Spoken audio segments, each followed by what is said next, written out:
ऐसा नहीं है कि जो भगवत शरणागत है, जो भगवत प्रेमी महात्मा है, उसके शरीर में कोई व्याधि या पीड़ा या क्रूर स्वभाव आदि के द्वारा पीड़ा पहुंचाई जाए, पीटा जाए।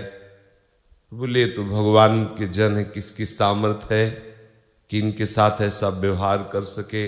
न प्रारब्ध की सामर्थ है, न किसी कूरकर्मा हिंसक स्वभाव वालों की सामर्थ है, क्योंकि प्रभु उनकी रक्षा करते हैं। तो इसे जिससे पीटा गया या जिसके शरीर में भारी प्रारब्ध प्रतिकूल रूप से आया, तो मुझे लगता है कि ये क्या भगवत शरणागत नहीं है क्या?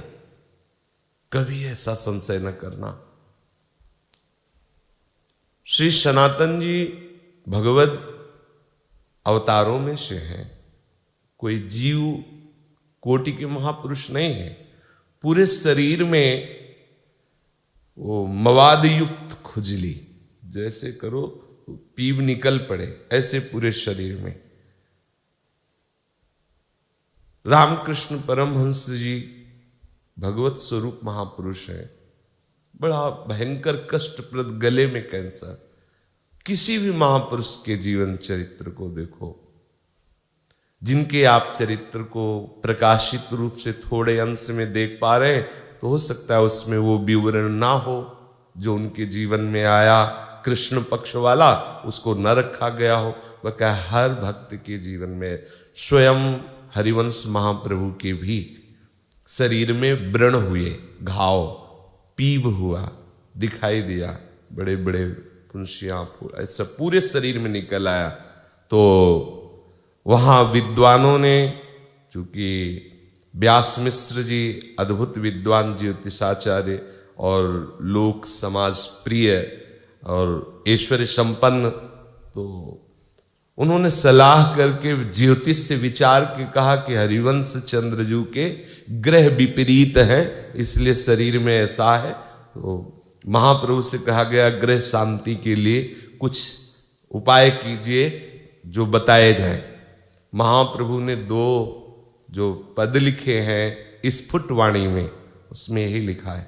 एक पद में है कि यदि सारे ग्रह विपरीत है और श्री कृष्ण की शरण में होकर श्री कृष्ण नाम जप कर रहा है, तो बेचारे गरीब बलहीन ये ग्रह क्या बिगाड़ लेंगे।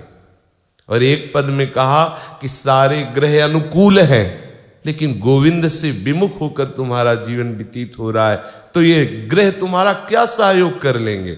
महाप्रभु ने कहा, प्यारी जू और प्यारे जू के चरणों के आश्रय के सिवा हमें किसी ग्रह नक्षत्र की शांति के लिए कोई अन्य क्रिया करने की आवश्यकता नहीं।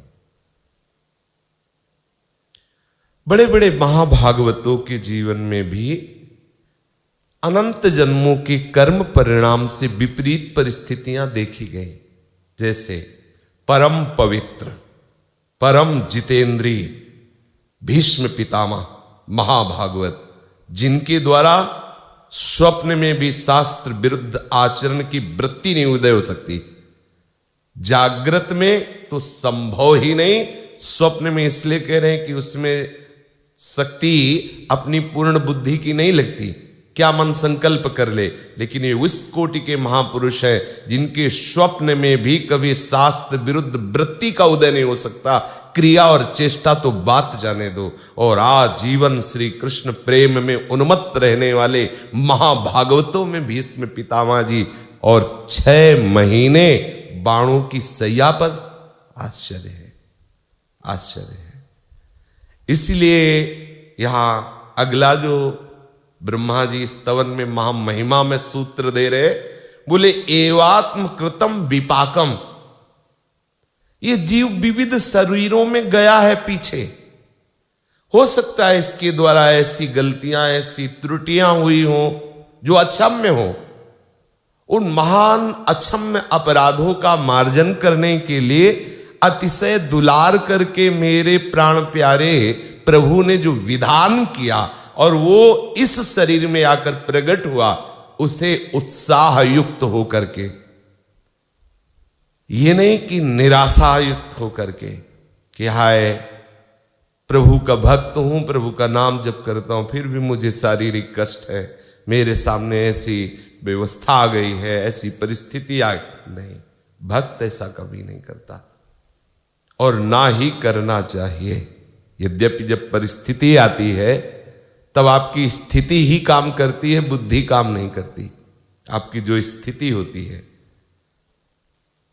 अगर आपने वास्तविक अपने आप को शरणागत कर दिया है तो आपको समझाना नहीं पड़ेगा, उस समय वो स्फुरण ही वही होगा जो शास्त्र कह रहा है। वो कृपा का भली भांति अनुभव करने वाला उपासक निर्विकार भाव से प्रारब्ध को भोग लेता है। दुखद या सुखद दोनों प्रारब्ध विकार पैदा करते हैं। जब अनुकूल और सुखद प्रारब्ध आता है तो हर्ष विकार पैदा करता है, जब प्रतिकूल और दुखद आता है तो शोक। ये हर्ष और शोक अभक्त के हृदय पर स्फुरित होते हैं, अपना अधिकार करते हैं, शरणागत भक्त में नहीं। प्रेम पूर्ण गदगद वाणी से, पुलकित शरीर से समर्पित हुआ भी प्रतिपल समर्पित होता रहता है। समर्पित हुआ भी प्रतिपल प्रभु की कृपा का अनुभव करते हुए प्रतिपल, हे श्यामा श्याम मैं आपकी शरण में हूं।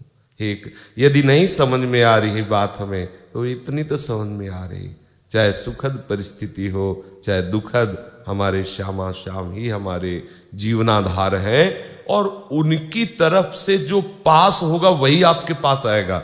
वो चाहे दुखद परिस्थिति हो चाहे सुखद परिस्थिति हो, और दोनों में कृपा का भरपूर विधान है, पक्का मानिएगा। बिल्कुल कहीं संशय मत कीजिएगा कि अगर ये जीते तो कृपा होती। ये जीना मरना सोने जागने जैसा है। सो गए मतलब मर गए, जग गए मतलब पुनः जन्म हो गए, बस ऐसा है। ये कोई खास बात नहीं है।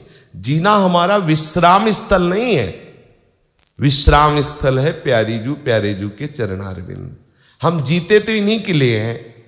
यदि वो आज इस जीवन की शाम करके और अपने धाम में अपनी लीला में प्रवेश दे देते हैं तो तुमको लग सकता है कि अगर ये रहते तो अच्छा था, लेकिन नहीं। इनका रहना अगर अच्छा होता तो प्यारे जू रहने देते। प्यारे जू उनको अपने समीप बुलाना अच्छा मानते हैं। किसी भी स्थिति में हमारे हृदय में संशय नहीं उत्पन्न होना चाहिए, भगवत विमुख प्रश्न नहीं खड़ा होना चाहिए, ऐसा क्यों हो गया। यदि इस तरह जो जीवन व्यतीत करता है उसे महाभागवत निर्भर भक्त कहते हैं। वो प्रभु के परम पद का, परमानंद का, रसमयी लीलाओं में प्रवेश पाने का अधिकारी ऐसे हो जाता है, बोले जैसे पिता की संपत्ति का पुत्र अधिकारी हो जाता है।